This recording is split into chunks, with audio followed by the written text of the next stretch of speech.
اسی طرح سفر کے بارے میں ان لوگوں کا یہ خیال تھا کہ سفر ایک ایسا سانپ یا کیڑا ہے جو انسان کے پیٹ کے اندر ہوتا ہے۔ یہ خیالات آج کل بھی ہے، ان کے بارے میں میں بعد میں بات کروں گا۔ آپ ان کے بارے میں سنیں گے تو زمانہ جاہلیت والے بھول جائیں گے۔ کہہ رہے تھے کہ سفر ایک ایسا سانپ اور کیڑا ہے جو انسان کے پیٹ میں ہوتا ہے۔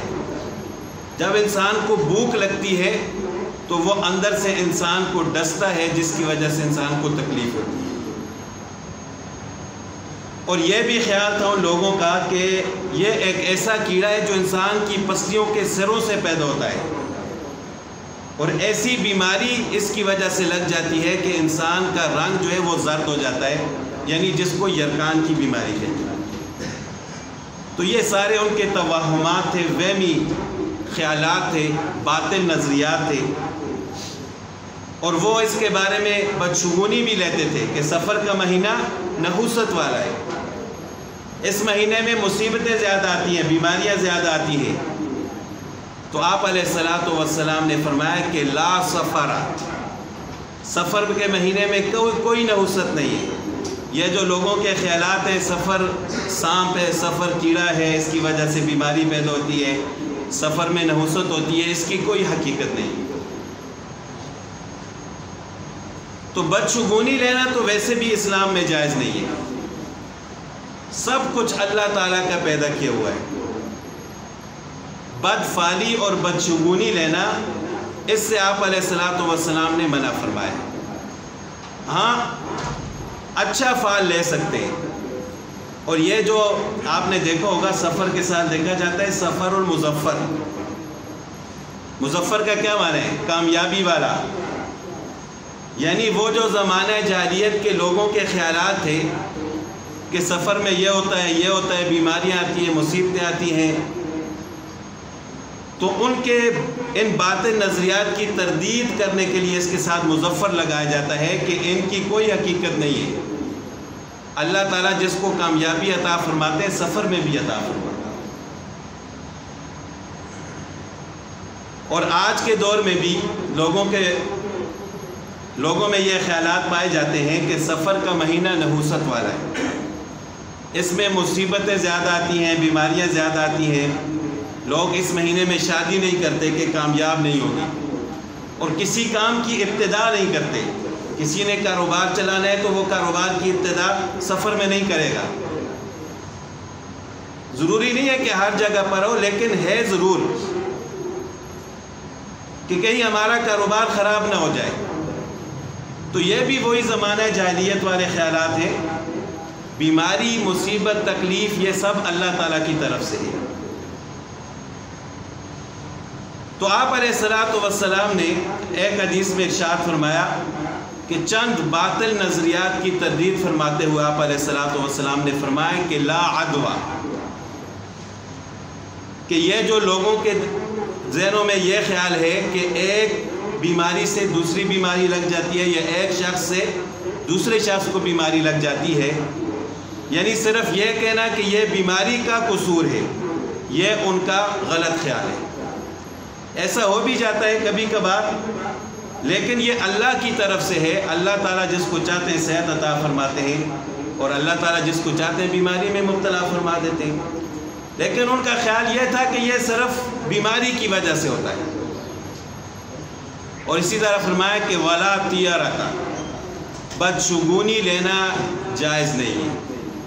آج کل بھی لوگ بدشگونی لیتے ہیں۔ بعض لوگ کہتے ہیں منگل کے دن میں بدشگونی ہے۔ ایک دفعہ میں نے رمضان میں ختم قرآن جو ہے منگل والے دن رکھا، لوگ مجھے کہتے تھے یہ کون سا دن آپ نے رکھا؟ باقی دنوں کو اللہ تعالیٰ نے پیدا کیا، تو منگل کو کس نے پیدا کیا؟ باقی دن بھی اللہ کے، منگل بھی اللہ کا ہے، تو لوگ کہتے ہیں منگل کے دن میں نحوست ہے۔ اسی طرح مہینوں کے بارے میں کہتے ہیں سفر کے مہینے میں نحوست ہے، اور بعض تو محرم کے بارے میں بھی کہتے ہیں۔ بعض کہتے ہیں فلاں جانور میں نحوست ہے، فلاں پرندے میں نحوست ہے، اس رنگ کے کپڑے پہن لیے تو ان میں نحوست ہے۔ تو آپ علیہ الصلوۃ والسلام نے فرمایا کہ یہ بدشگونی لینا، کسی کو منحوس کہنا، یہ جائز نہیں ہے، کوئی چیز بھی منحوس نہیں ہے۔ نحوست اگر پیدا ہوتی ہے تو وہ انسان کے گناہوں کی وجہ سے پیدا ہوتی ہے۔ جب ہمارے گناہ زیادہ ہوتے ہیں برکت ختم ہو جاتی ہے، پھر نحوست ہی نحوست چاہ جاتی ہے۔ پھر بجائے ہم اپنی اصلاح کرنے کے کبھی جانور کو منحوس کہیں گے، کبھی کسی پرندے کو کہیں گے، کبھی کسی جگہ کو کہیں گے، کسی گھر کو کہیں گے اس گھر سے نکلنا چاہیے، اس میں نحوست ہے، اس مہینے میں نحوست ہے، اس دن میں نحوست ہے۔ تو جس چیز میں نحوست ہے اس کی طرف ہماری توجہ نہیں جاتی۔ ہمیں اپنے اندر وہ چیز نظر نہیں آتی جس کی وجہ سے نحوست پیدا ہو رہی ہے۔ ایک حبشی کو اس نے پہلی دفعہ آئینہ دیکھا، آئینے میں اپنا چہرہ دیکھا، راستے میں اس کو آئینہ پڑا ہوا ملا، اس نے اپنا چہرہ دیکھا، آئینے کو پھینک دیا۔ کہتے ہیں تو اتنا برا ہے، لوگوں نے اسی وجہ سے تجھے پھینکا ہوا ہے۔ اصل میں اس نے آئینے میں اپنا چہرہ دیکھا تھا پہلی دفعہ، تو اس کو آئینہ برا لگا تھا۔ تو بات یہ ہے کہ گناہ ہمارے ہیں جن کی وجہ سے نحوست پیدا ہوتی ہے، بری ہمیں دوسری چیزیں نظر آ رہی ہیں۔ تو آپ علیہ الصلوۃ والسلام نے تو اس کی بالکل نفی فرما دی کہ ولا طیارۃ، کوئی بدشگونی نہیں۔ زمانہ جاہلیت میں لوگ کہتے تھے گھر میں نحوست ہے، بیوی میں نحوست ہے، سواری میں نحوست ہے۔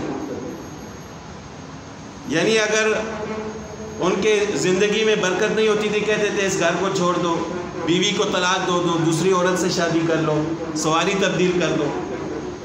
ایک دفعہ دو آدمی حضرت عائشہ رضی اللہ تعالیٰ عنہ کی خدمت میں آئے اور انہوں نے کہا کہ آپ علیہ الصلوۃ والسلام نے یہ فرمایا ہے کہ ان تین چیزوں میں نحوست ہے۔ تو حضرت عائشہ رضی اللہ تعالیٰ عنہ کو غصہ آیا اور فرمایا کہ آپ علیہ الصلوۃ والسلام نے ایسی کوئی چیز نہیں فرمائی کہ گھر میں یا عورت میں یا سواری میں نحوست ہے، بلکہ یہ تو زمانہ جاہلیت کے لوگوں کا طریقہ کار ہے، وہ ان میں نحوست سمجھتے تھے۔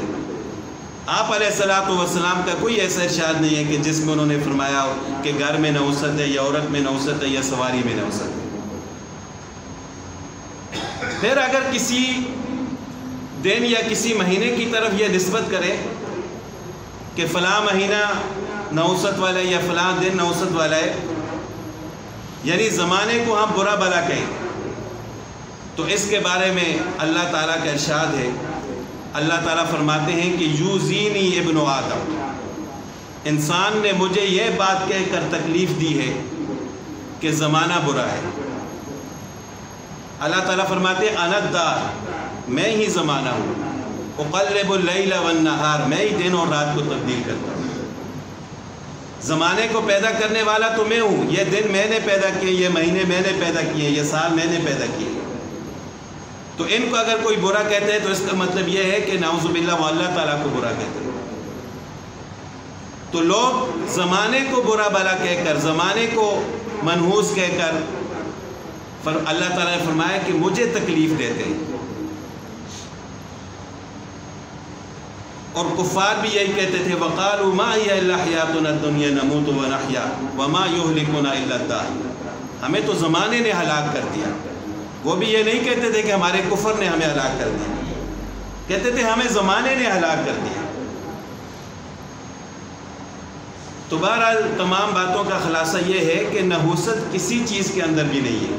تو اگر سفر کے بارے میں کسی کا یہ خیال ہو کہ سفر کا مہینہ نحوست والا ہے، اس میں مصیبتیں زیادہ آتی ہیں، تکالیف اور بیماریاں زیادہ آتی ہیں، شادی کی تو وہ کامیاب نہیں ہوگی، کوئی کام شروع کیا تو وہ مکمل نہیں ہوگا، تو یہ سارے غلط عقیدے ہیں۔ بدشگونی لینا تو بالکل بھی جائز نہیں ہے، اور اسی طرح سفر کے مہینے میں بھی کوئی بدشگونی نہیں ہے۔ اللہ تعالیٰ کی ذات پر توکل رکھیں اور یہ سوچیں کہ سب کچھ اللہ تعالیٰ نے پیدا کیا ہے، اچھی نیت کے ساتھ اللہ تعالیٰ کی فرمانبرداری میں رسول اللہ صلی اللہ علیہ وسلم کی سنت کے مطابق انسان زندگی گزارے تو آپ کو سفر کے مہینے میں بھی برکت نظر آئے گی۔ تو آپ علیہ الصلوۃ والسلام نے ایک فرمایا کہ لا عدوہ، اور فرمایا کہ ولا طیارۃ، کہ بدشگونی لینا جائز نہیں ہے۔ پھر فرمایا کہ ولا نوء، زمانہ جاہلیت میں ایک غلط عقیدہ اور غلط طریقہ یہ تھا کہ وہ علم نجوم پر بہت زیادہ یقین رکھتے تھے۔ چاند کی 28 منزلیں ہیں، تو وہ یہ سمجھتے تھے کہ جب اس کی ایک منزل پوری ہوتی ہے، ایک ستارہ گر جاتا ہے اور پھر بارش ہوتی ہے، یعنی وہ یہ سمجھتے تھے کہ بارش چاند کی ایک منزل پوری ہونے کی وجہ سے ہوتی ہے۔ تو آپ علیہ الصلوۃ والسلام نے فرمایا کہ یہ ان کا غلط عقیدہ اور غلط نظریہ ہے۔ بارش دینے والی ذات اللہ تعالیٰ کی ہے، وہ چاند کی منزلوں کی وجہ سے نہیں ہوتی۔ جب اللہ تعالیٰ بارش روک دیتے ہیں تو کیا چاند تو اپنے مدار میں چلتا رہتا ہے، اس کی منزلیں پوری ہوتی رہتی ہیں، پھر بھی بارش نہیں ہوتی۔ تو بارش دینے والا، بارش روکنے والا یہ اللہ تعالیٰ کی ذات ہے، یہ بھی ان کا غلط نظریہ ہے۔ اور پھر فرمایا کہ ولا حامہ، ایک خاص قسم کا پرندہ تھا زمانہ جاہلیت میں، لوگ اس میں نحوست سمجھتے تھے جس طرح آج کل بھی سمجھتے ہیں۔ تو آپ علیہ الصلوۃ والسلام نے فرمایا کہ اس پرندے سے نحوست لینا یہ بھی جائز نہیں۔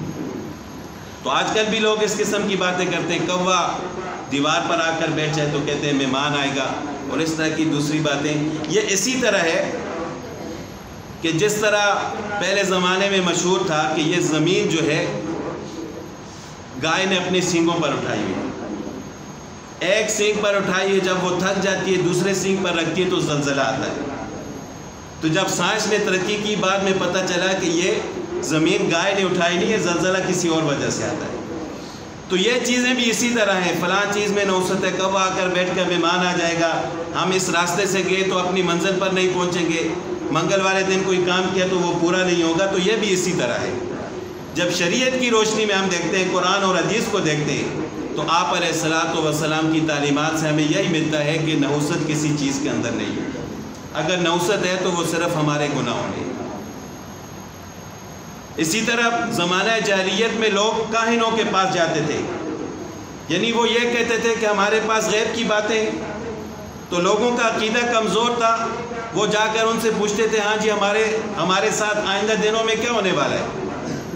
اور آج کل بھی یہ کام زور و شور پر ہے، لوگ دکانیں کھول کے بیٹھے ہوئے ہیں، ہمارے پاس غیب کی باتیں، ہم سے آ کر پوچھو، ہم آپ کے کام حل کر دیں گے، راتوں رات سب کچھ ہو جائے گا۔ وہ پیسے کھا کر چلے جاتے ہیں، لوگ بعد میں کہتے ہیں جی ہمارا تو کام ہی نہیں ہوا۔ تو کام کیسے ہوگا؟ جس ذات نے کام کرنا تھا اس کے در پر آپ گئے نہیں، آپ ان لوگوں کے پاس گئے کہ جو خود دوسروں کے محتاج ہیں۔ آپ نے عام طور پر دیکھا ہوگا یہ پل کے اوپر بیٹھے ہوتے ہیں طوطا لے کر فال نکالنے کے لیے، اگر وہ اتنے کامل ہوتے تو پل کے اوپر طوطا لے کر بیٹھتے۔ تو عقیدہ تو ہمارا کمزور ہے نا کہ ہم ایسے لوگوں کے پاس جاتے ہیں۔ تو آپ علیہ الصلوۃ والسلام نے فرمایا کہ جس شخص نے کہانت کی، لوگوں کو غیب کی باتیں بتائیں، غیب تو صرف اللہ کی ذات جانتی ہے، یا اس کے لیے کہانت کی گئی، یعنی کہانت کرنے والا اور اس کے پاس جانے والا۔ اسی طرح جس نے جادو کیا یا جس کے لیے جادو کیا گیا، جو جادو کرنے والا ہے جادو کروانے والا ہے۔ اسی طرح بدشگونی لینے والا اور جس کے لیے بدشگونی لے گی۔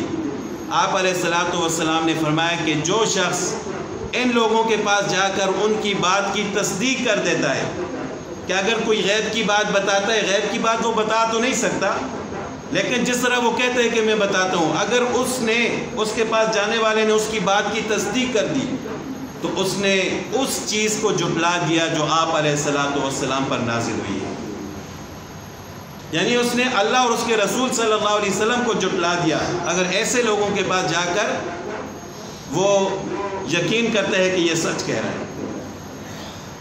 اسی طرح آج کل اگر کسی کی چوری ہو جائے تو فوراً کسی حساب کرانے والے کے پاس چلے جاتے ہیں، اور وہ کہتے ہیں کہ میں فوراً حساب کروں گا، چور سامنے آ جائے گا۔